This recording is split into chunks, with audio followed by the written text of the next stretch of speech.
tahapan yang keempat itu adalah basic skill counseling. Basic skill adalah praktik counseling. Jadi ini adalah suatu basic itu adalah strategi, bisa cara juga bisa, teknik juga bisa. Istilah ini mengandung beberapa pengertian atau makna yang sama dari beberapa hal yang tadi saya sebutkan. Jadi seorang konselor dalam hubungan konseling untuk membantu klien itu memerlukan teknik atau cara atau strategi yang nantinya agar perkembangan potensi atau serta mampu mengatasi masalah-masalah yang dihadapi seorang klien atau siswa yang melakukan bimbingan konseling tersebut. Ada beberapa teknik atau cara. Kita berbicara tentang teknik itu tidak luput dari respon yang ditampilkan atau respon dari klien atau siswa, respon terhadap kita sebagai seorang guru pembimbing tersebut. Yang pertama itu adalah melayani. Kata melayani ini adalah bukannya kita sebagai pelayan seperti itu, bukan. Tapi melayani klien secara pribadi itu melakukan upaya konseling untuk memberikan perhatian secara total. Kan tadi kita sebagai konseling itu harus totalitas dalam melayani atau kita itu harus ikut andil dalam masalah mereka. Ketika kita sebagai konselingnya mereka, itu adalah proses melayani. Jadi ketika mereka membutuhkan bantuan, kita selalu siap. Ketika mereka membutuhkan masukan, kita juga harus selalu siap. Seperti itu.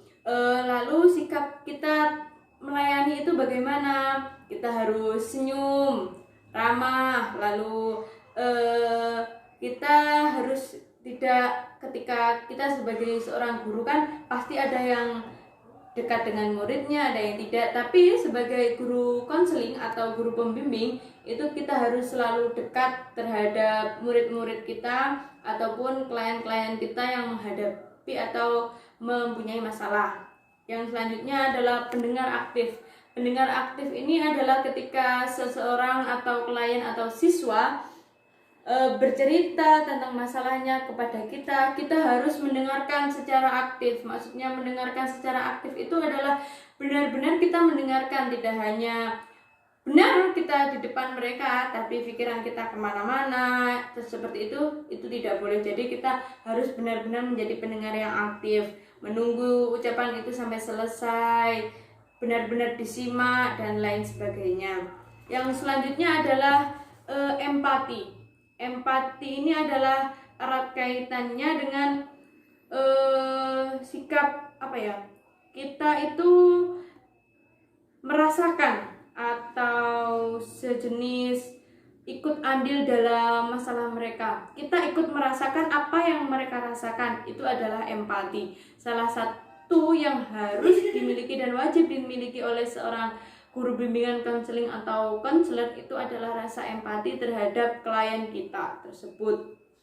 Jadi ketika mereka bilang saya itu merasa tidak stabil dalam belajar, merasa sedih, itu ekspresi kita itu juga ikut sedih. Jadi tidak hanya mereka yang sedih lalu kita tertawa, tidak seperti itu. Jadi kita harus ikut berbaur dalam perasaan mereka, seperti itu.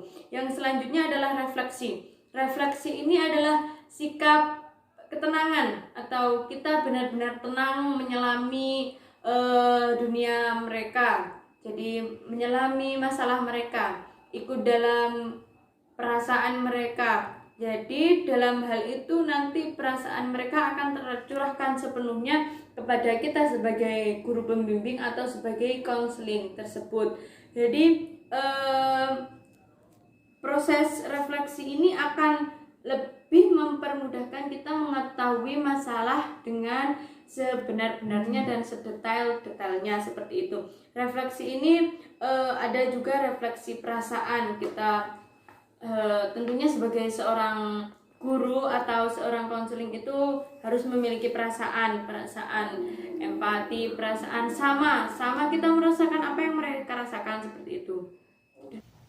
Yang selanjutnya adalah eksplorasi.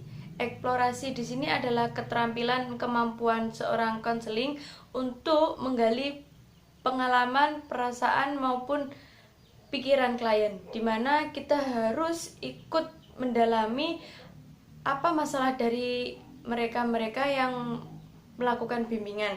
Di sini eksplorasi terdiri dari perasaan, pengalaman, dan eksplorasi pikiran. Yang selanjutnya adalah menangkap pesan utama.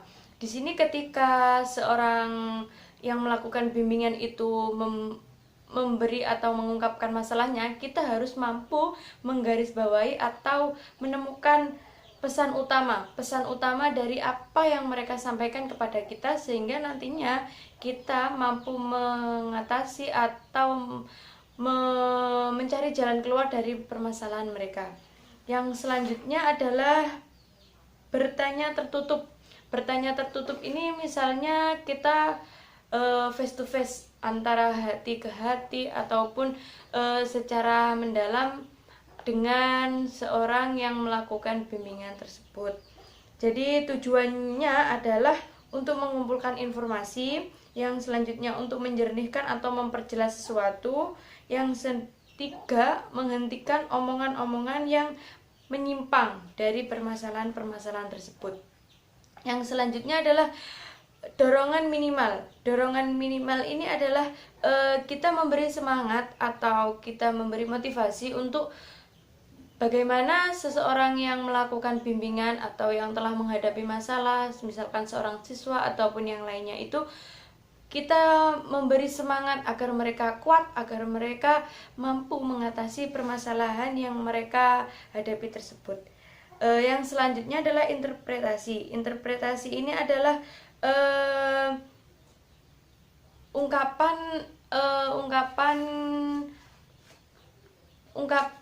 ataupun misalnya kita melakukan kita memberikan pesan baik, misalkan mereka telah menghadapi masalahnya dengan cara seperti ini, kita memberikan apresiasi tersebut yang nantinya akan memberi semangat kepada mereka untuk lebih giat lagi untuk mengatasi masalahnya tersebut. Yang selanjutnya adalah mengarahkan di sini adalah ketika semua permasalahannya sudah jelas, lalu sudah ditemukan titik suatu permasalahan tersebut dan solusinya, maka langkah selanjutnya adalah mengarahkan arahan untuk langkah selanjutnya untuk problem solving suatu masalah tersebut, seperti itu. Lalu penyimpanan sementara ini maksudnya adalah ketika kita sudah memiliki solusi untuk permasalahan mereka, namun ketika itu kita masih ada beberapa hal yang mengganjal atau kurang jelas. Jadi penyimpanan sementara ini tugasnya atau fungsinya untuk kita menyimpan ide kita sebelum kita berikan kepada seorang yang melakukan bimbingan itu untuk mengatasi masalahnya, namun harus dikomunikasikan kembali agar penyelesaian masalahnya itu terselesaikan secara optimal. Yang selanjutnya adalah memimpin di sini jadi kita tidak boleh sebagai seorang konselor itu bersikap memimpin itu maksudnya adalah mengatur mereka ataupun menyuruh mereka ataupun yang lainnya sikap pemimpin, karena seorang konselor itu membimbing bukan memimpin, seperti itu. Yang selanjutnya adalah konfrontasi adalah suatu teknik yang menantang klien untuk melihat adanya diskrepansi atau inkonsistensi antara perkataan dan bahasa badan. Jadi kita harus mampu membaca bahasa badan dari mereka sebagai seorang konseling. Untuk apa? Untuk mendorong klien itu agar berkata jujur, lalu mengingatkan potensi klien, seperti itu. Jadi mereka akan tidak patah semangat untuk menghadapi masalahnya. Yang selanjutnya adalah menjernihkan. Menjernihkan di sini adalah ketika seorang siswa yang melakukan bimbingan itu berpikiran negatif, kita harus mampu menjernihkan pola pikir mereka tersebut. Yang selanjutnya memudahkan ini adalah kita harus mempermudah masalah itu dengan apa? Dengan kita harus memiliki komunikasi, atau kita harus tahu bagaimana caranya melakukan komunikasi yang baik terhadap siswa yang melakukan bimbingan ataupun seseorang yang melakukan konseling. Yang selanjutnya diam di sini bukan berarti kita tidak care atau tidak perhatian peduli terhadap siswa yang melakukan bimbingan, namun diam di sini adalah agar mereka mampu mengatasi masalahnya sendiri tanpa bantuan kita. Jadi kita hanya mengarahkan saja, namun ide-ide itu muncul dari mereka karena mereka itu sebenarnya memiliki potensi yang sangat mampu atau yang sangat mumpuni dalam hal tersebut. Yang selanjutnya adalah mengambil inisiatif. Inisiatif ini diperlukan ketika kita sudah mengetahui masalah, lalu sudah ada beberapa teori-teori yang sejalan dengan masalah tersebut, lalu kita mengambil inisiatif itu untuk memecahkan masalah tersebut. Yang selanjutnya memberi nasihat. Pasti seorang pembimbing atau guru konseling itu pasti wajib bahkan itu memberikan nasihat-nasihat terhadap siswanya, seperti itu. Yang selanjutnya memberikan informasi. Informasi ini keterkaitan dengan informasi-informasi yang dimiliki oleh guru pembimbing, ilmunya mereka, ataupun informasi-informasi lain untuk mendorong mereka agar tidak berpikiran negatif. Yang selanjutnya merencanakan. Dari hal-hal yang telah diberikan atau telah disampaikan oleh guru pembimbing, lalu masalah-masalah yang telah disampaikan oleh siswa, langkah selanjutnya atau terakhir yaitu merencanakan bagaimana langkah selanjutnya untuk mengatasi masalah tersebut, step by step, rencana apa yang akan dilakukan, seperti itu. Yang terakhir menyimpulkan dari kesimpulan yang telah didapatkan mulai dari proses awal hingga proses akhir, yaitu merencanakan tersebut.